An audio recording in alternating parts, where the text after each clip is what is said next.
Hello everyone and welcome to my YouTube channel. Today we are going to discuss about how to hide the apps from app library on iPhone iOS 18. For example, if you want to hide any of the apps on your iPhone iOS 18, so how you can do that? For this, what you have to do, you have to simply watch this video completely. So without wasting any time, let's start the video. So first of all, what you have to do, you have simply make sure that you are connected to a proper Wi-Fi internet connection. And after that, what you have to do next is you have to simply go to settings, and here what you have to do, you have to simply go to general and you have to scroll it down until you find the option of transfer or reset iPhone. So here you have to simply click on reset, and after that what you have to do, you have to simply click on reset all of your network settings. And after resetting all of your network settings, you have to simply go back and you have to open the settings again. And this time you have to go to general and you have to open the software update. And here you have to make sure that you have installed the latest version of your iOS on your device. And after that, what you have to do next is you have to simply press and hold any of the apps here.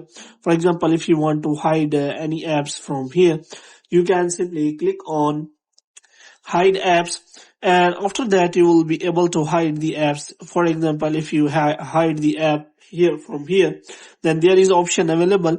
Then you can simply click on that require face ID, and there are two options available. The first one is hide and required face ID.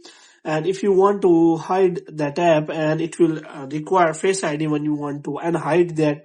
So here I'm going to click on that, and after that you see that that app will be hidden from here, and you will not see that app in app library. Now if you want to see the app again, then what you have to do, you have to simply go here and you have to click on hidden, and after that it will be shown to here. And you have to make sure that your face ID is working properly here, and otherwise your app will not work here, and your face ID is required for that function. So here you have to simply click on don't require face ID, and after that you have to simply go back, and this app will be available here, and you can simply take that app to the position where you want. So in this way you can simply hide any app from the app library without any problem. So hope you have liked this video. If you get more videos like this, you can subscribe our channel.